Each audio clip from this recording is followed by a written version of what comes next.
All of his co-workers were gone. What could it mean?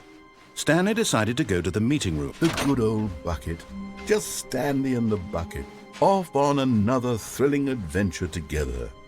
Stanley clutched the bucket tightly to his chest and entered the door on his left.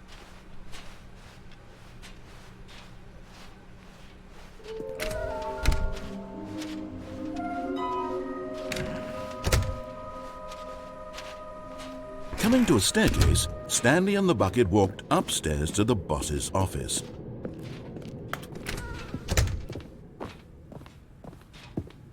Stepping into his manager's office, Stanley was once again stunned to discover not an indication of any human life.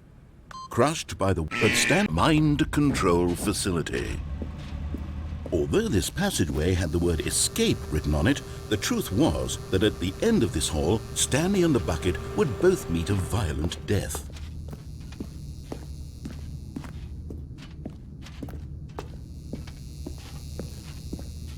The door behind them was not shut. Stanley and the bucket still had every opportunity to turn around and get back on track. At this point, Stanley and the bucket were knowingly walking forward into a very painful death for each of them.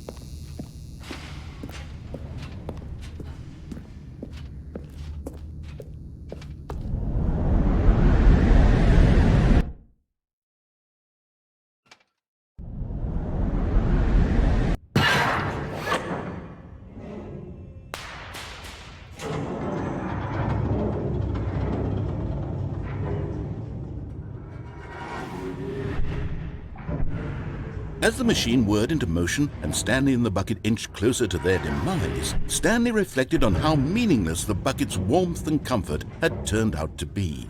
To be sure, it puts the mind and the soul at ease to embrace the bucket, but what use is a sense of ease when you're about to be crushed to death? This is what Stanley thought to himself, and he sort of kicked himself for wasting so much time carrying a bucket everywhere. Farewell, Stanley.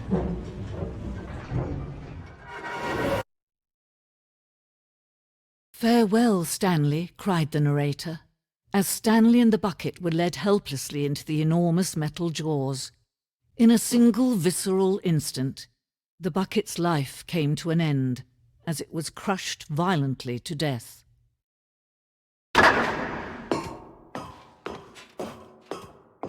It was a shame, the death of such a magnificent bucket. It's true that all buckets are radiant in their own way, but this one stood above the rest. It was a glorious bucket to behold.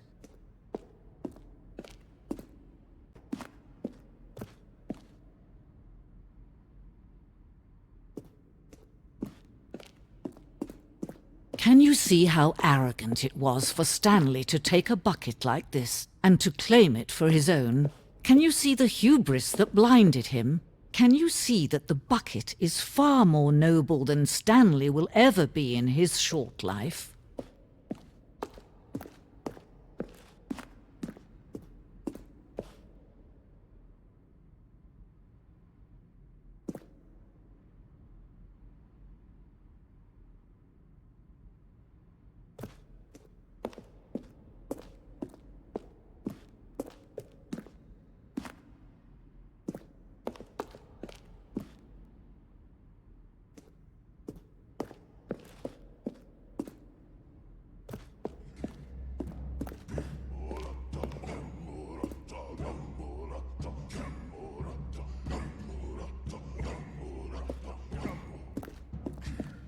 No man can own a bucket, and certainly not a bucket as dazzling to behold as this one. It is man who should kneel before the bucket.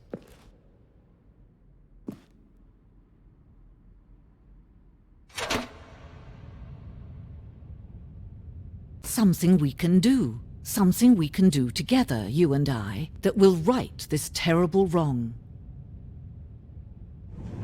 Let Stanley die. Let him be crushed by the machine. Don't reset the game. Don't give him another opportunity to run off with another beautiful bucket.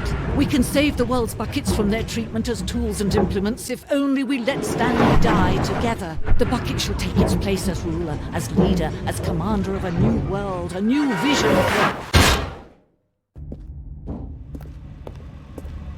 Although this passageway had the word escape written on it, the truth was that at the end of this hall, Stanley would meet his violent death.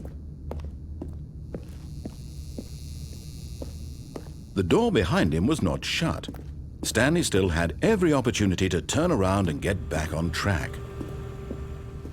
At this point, Stanley was making a conscious, concerted effort to walk forward and willingly confront his death.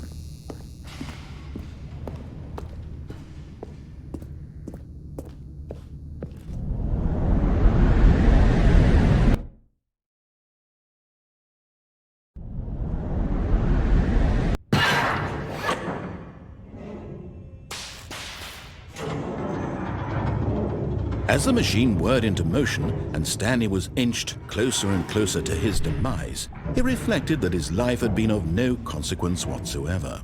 Stanley can't see the bigger picture.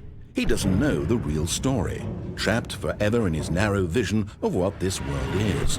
Perhaps his death was of no great loss, like plucking the eyeballs from a blind man. And so he resigned and willingly accepted this violent end to his brief and shallow life. Farewell, Stanley.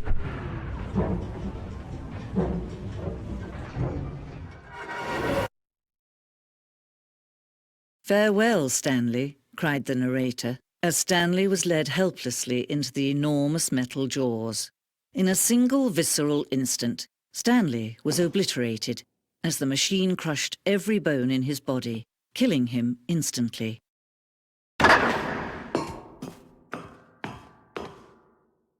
And yet it would be just a few minutes before Stanley would restart the game, back in his office, as alive as ever. What exactly did the narrator think he was going to accomplish? When every path you can walk has been created for you long in advance, death becomes meaningless, making life the same. Do you see now? Do you see that Stanley was already dead from the moment he hit start?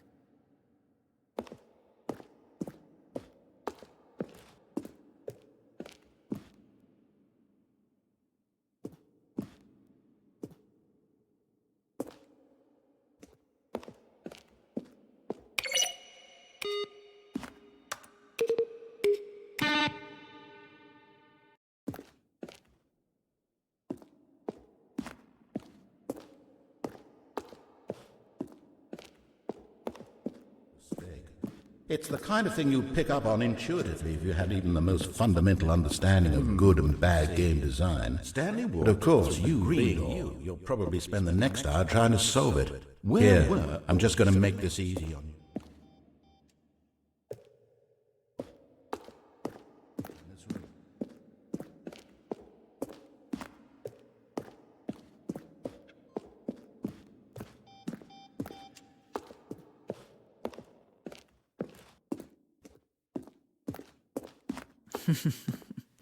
Oh, look at these two. How they wish to destroy one another.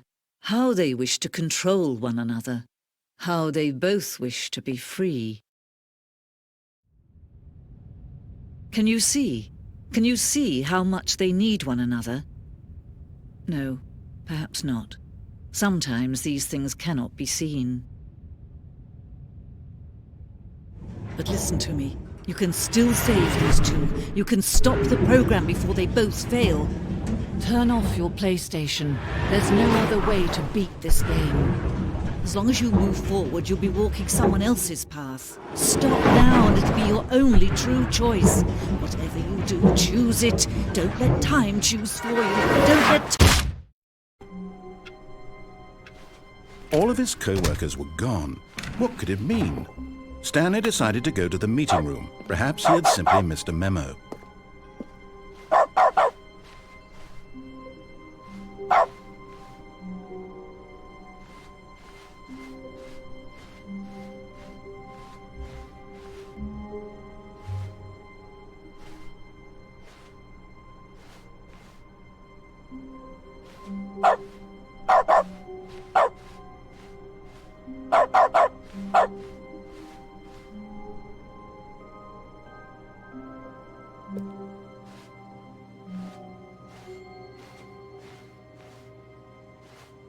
When Stanley came to a set of 2 open doors, he entered the door on his left.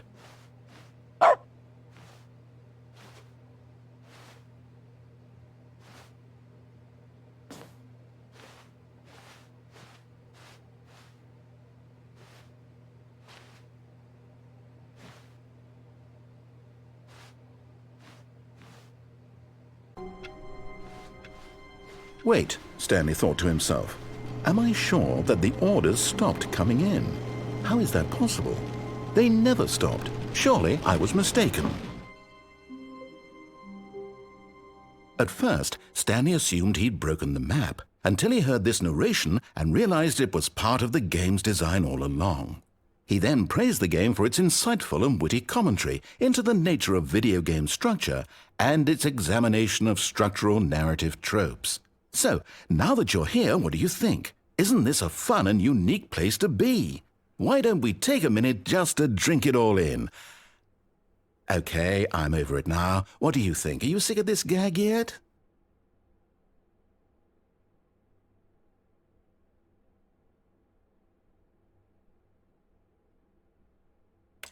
Well, I don't know how to say this politely, but you could literally just restart the game any old time you want, like right now.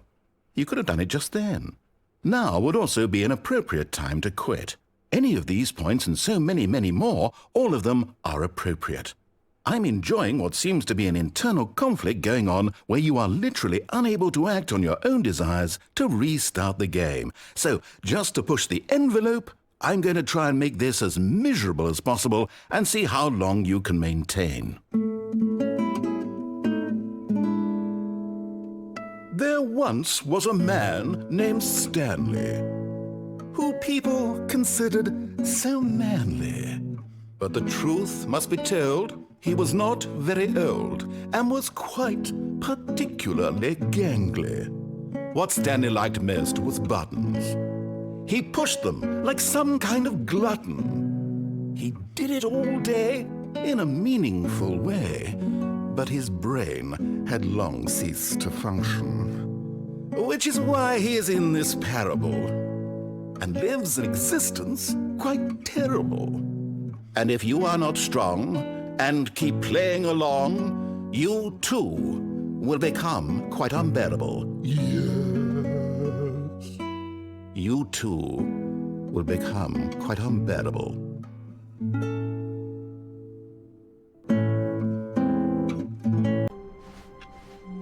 All of his co-workers were gone. What could it mean? Stanley decided to go to the meeting room. Perhaps he had simply missed a memo. At first, Stanley assumed he'd broken the map, until he heard this narration and realized it was part of the game's design all along.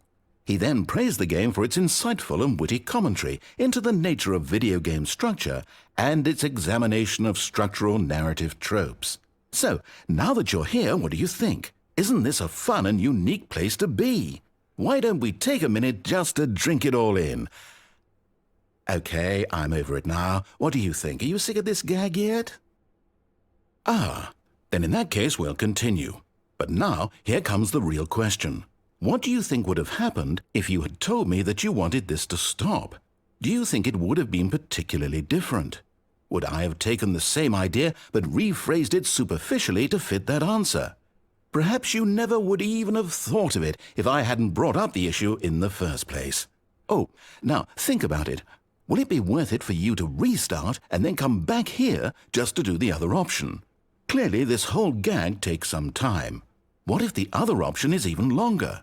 How long will you spend in total just to have heard all the narration? Oh, and this is rich. Perhaps you've just played the other option, and now you've come to see what happens in this one. So, what do you think? Which choice was the better one? Imagine if you had selected Continue on your first playthrough, how tantalizing it would be not knowing what happens when you pick the other option. Indeed, you are one of the lucky ones. Though if the other option is really miserable to listen to, then perhaps you're not. In fact, I'm just going to say that no one who's listening to this is lucky. Well now, I've built up the other option so much that I'm going to stop talking and leave you to your decision whether to come back here, continue with the game, or just sit in this spot forever and ever Cheers.